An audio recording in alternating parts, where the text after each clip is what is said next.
there somebody, this is a type 2? Type 2 expedited. It's a type 2 annexation. I just reviewed the file. It appears that there's an affidavit in the file from the agent that the township along with the municipality were served, and I saw no objection in the file. If there was no objection filed by operational law, that is a consent by the township, and you have a mandatory duty to approve it. And the time has expired for that, so you could just entertain a motion to approve. Okay. So this is under the law a shall approve. It is, yeah. And it's by default, a consent by the township to it. I have a resolution approving the annexation of 58.9661 acres to the village of Mainville. Richard Spoor, agent, pursuant to Ohio Revised Code Section 709.023, aka expedited type 2 annexation. So moved. Second, roll call, please. Mrs. Jones? Yes. Mr. Young? Yes. Great. Next, we have Elizabeth James with Enbridge Inc. here to discuss details relative to a pipeline replacement project. Ms. Burns, sorry we didn't have to call on you. We tried to be efficient. I'm totally fine with that. Thank you.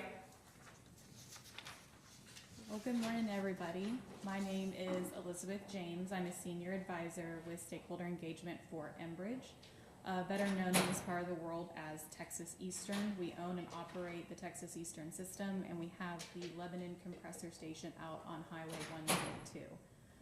I'm here to talk about our Texas Eastern modernization project. It is listed in the agenda as a pipeline replacement. That is not what we are doing. It is not a pipeline replacement. We are doing a modernization of our compressor units at the station. So basically, we've had 2 units in service from they were installed in 1948 and 1950. They've served us well these past 70, 80 years. It's time to retire them and put in some new ones. So that's what we're doing. So what you will see is the deconstruction of the buildings that house those units. They will be removed and new ones will be replaced. This is an in-kind horsepower replacement, so no new horsepower, no loss of horsepower, nothing like that is happening. All of this work is happening within our existing footprint there at the Lebanon compressor station, within our fence line. So no new land was acquired, no new easements, nothing like that. We have reached out to, I've been in contact with Martin and Susan, who's I see isn't here today, and explained the process. We hosted a lunch and learn back in July to let the fire departments, EMA, and the county know, what to expect, what they will see. You can expect an increase in traffic in the area. We are bringing in workers to get this work accomplished. We've reached out to the local businesses, subways, gas stations, let them know to expect this. Work should begin next week, March 10th.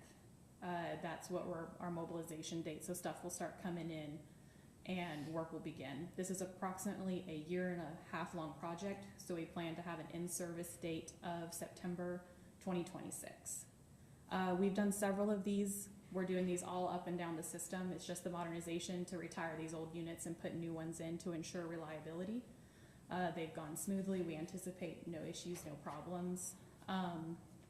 And just wanted to bring this forward and make y'all aware and make myself available to answer any questions you may have. So how many people are you bringing in to do the work? We're expecting about 100. Martin provided me with like a list of hotels and everything, so we're hoping that most of them will stay either in campsites, RV parks, or hotels in Warren County. And additionally, they'll be here, like I said, about a 1.5 years operating and doing the construction work. Okay, great. And it's reminding, because I was trying to remember yesterday when I was writing things down, but I couldn't remember off the top of my head, but we're talking sizable investment into the facility. I mean, it's pretty large if memory serves me, but I just couldn't remember what it was. It is, I don't have off the top of my head what the total project budget, it's in the millions, to do these kind of replacements. Because we're not really adding any new assets, we're replacing existing assets with more modern ones. There really isn't any sort of economic boom that will happen on them.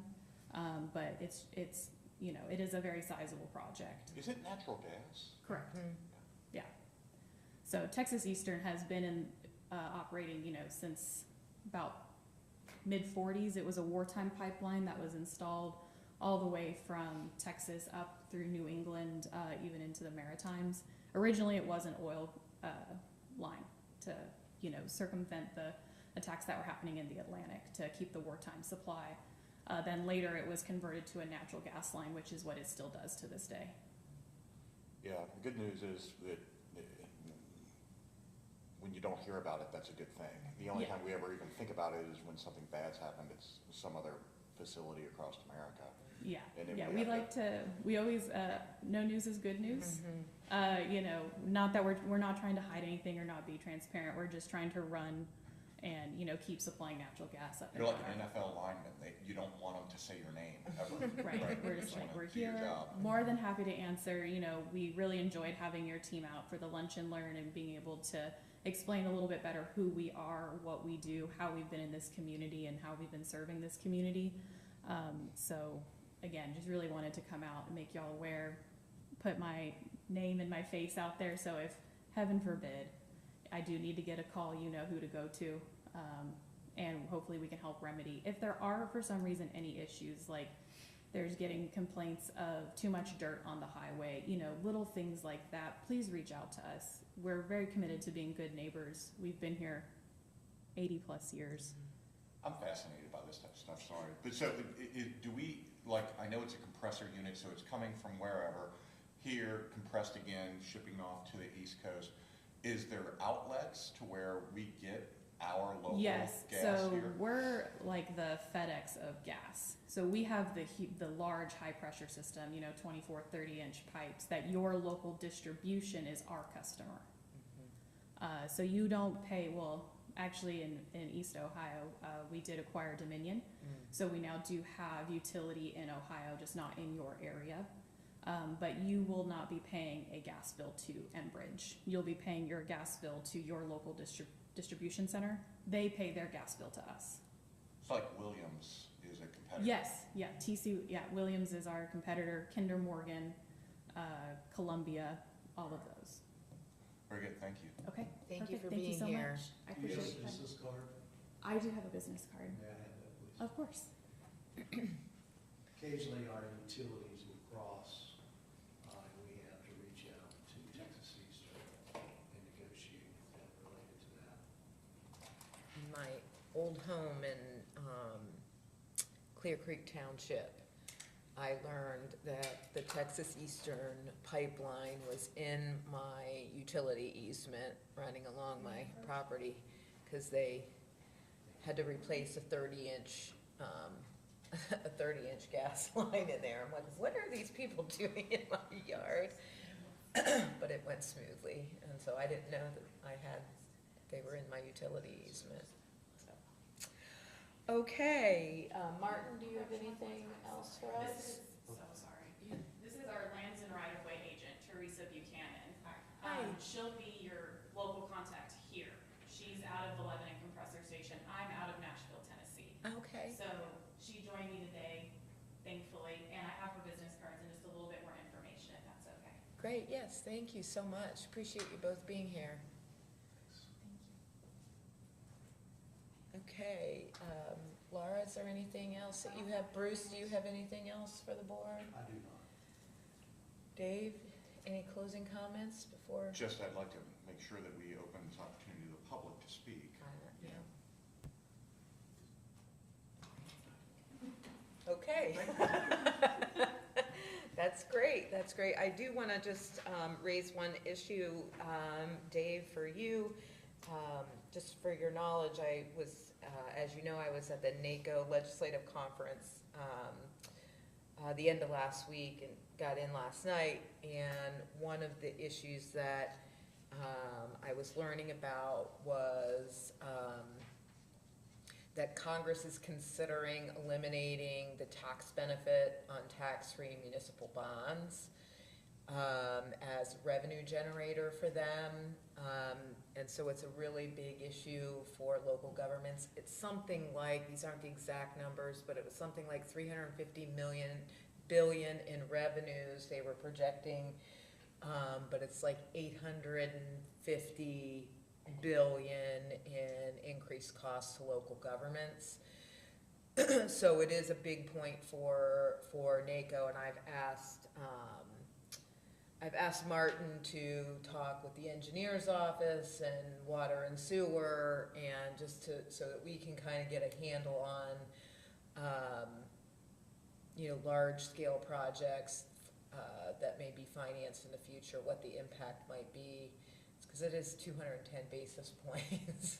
Yeah, that would be crazy in my opinion, because then Yes. it's, there's an intergovernmental tax doctrine that Yes. essentially you have, federal government, we're not gonna tax you at the state, and state, we're not gonna tax you at the federal level. It's, no harm, no foul, everybody benefits.